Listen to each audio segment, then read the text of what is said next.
Qui commence bien, finit bien. Débuté le 28 octobre dernier, c'est ce 31 octobre que viennent d'être tirés les rideaux de la deuxième édition du Climat des Affaires organisée sous les chapiteaux du Pullman Grand Caravia Hotel. Les 26 gouverneurs ont rehaussé de leur présence à cette randonnée d'assainissement des climats des affaires au pays, avec une mention spéciale focus sur le gouverneur de la province du Mongala, Maître Makaka Papekaka Jean Colin, le président de l'organe délibérant et quelques députés provinciaux qui ont été présents, non pas en simple assistant, mais plutôt en braves participants, en présentant les opportunités d'affaires que présente la Mongala, riche en sous-sol, avec comme minéraux l'or, le cobalt, les cuivres, le diamant, ajouté à cela aussi le mercure. Je suis heureux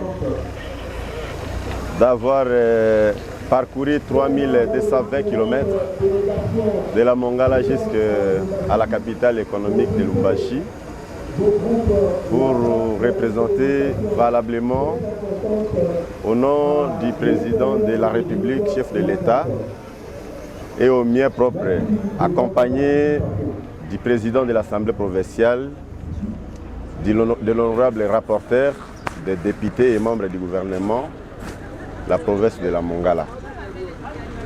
Le déroulement a été à la hauteur.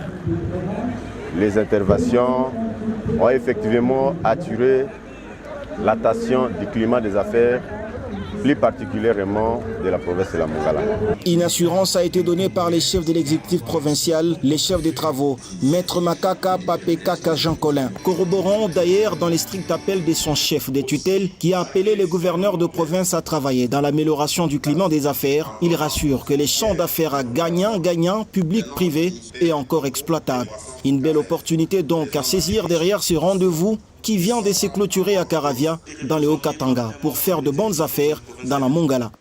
Dans mon intervention, j'avais fait savoir la suppression des 27 taxes illégales qui menaçaient le climat des affaires et aussi la suppression de plus de 20 barrières qui menaçaient aussi le climat des affaires, mais également la prise de certaines décisions administratives qui ont facilité, qui ont allégé les opérateurs économiques de la province. Mais aussi, nous avons signé près de 7 autorisations ou 7 procurations spéciales attribuées à des sociétés qui font le courtage afin de contacter les investisseurs à travers l'Afrique, l'Europe, Asie, Océanie, Amérique et Australie. Même les investisseurs congolais à venir exploiter les potentialités qui sont encore non exploitées dans la province de la Mongala, que nous avons cité d'abord les diamants verts, c'est-à-dire le crédit carbone, qui est en vogue parce que quand on cote les provinces de la République du Congo qui hébergent une grande partie de la forêt, la Mongala s'y trouve en première position. Ceci que j'ai lancé un appel alarmant aux investisseurs de ce domaine-là du crédit carbone de venir investir parce que la forêt est encore dense. Aussi, j'ai demandé aux investisseurs de venir parce que nous avons une potentialité intense sur les minéraux. On a les diamants, on a la mercure, on a or, on a cuivre. Et les études qui sont en train d'être menées nous renseignent partiellement qu'il y a aussi uranium, il y a coltan, alors beaucoup d'autres minéraux qui s'y trouvent là-bas. Donc, les investisseurs sont attendus. Et j'ai donné la garantie. La toute première garantie que j'ai lancée à la connaissance des investisseurs du monde entier pour venir investir dans la Mongala, c'est la paix. La paix parce que l'Assemblée provinciale de la Mongala et le gouvernement provincial de la Mongala, devant les couches sociales de la société civile, ont décidé de bannir avec la vieille situation de déstabilisation des institutions provinciales qu'on a connues dans la législature passée. Donc, pour cette fois-ci, notre législature a prôné sur l'unité. Et c'est la toute première garantie parce que quand l'Assemblée provinciale et le gouvernement provincial se trouvent être unis, alors l'investisseur peut venir et il peut investir avec quiétude.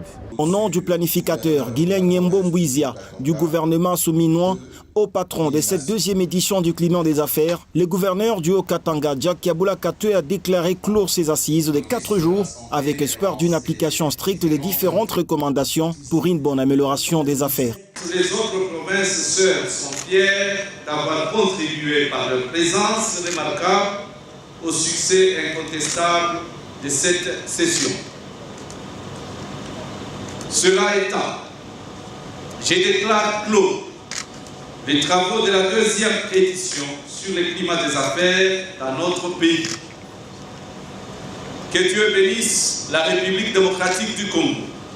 Je vous remercie. Le patron de l'exécutif de la Mongala, Maître Makaka Papekaka Jean Colin, repart donc avec les sentiments d'un devoir bien accompli, d'abord comme contributeur à accent aigu avec quelques propositions concrètes coulées en recommandation pour un bon climat des affaires en RDC et ensuite d'avoir bien vendu, d'ailleurs chèrement, l'image de sa province en présentant toutes les potentialités qu'elle renferme.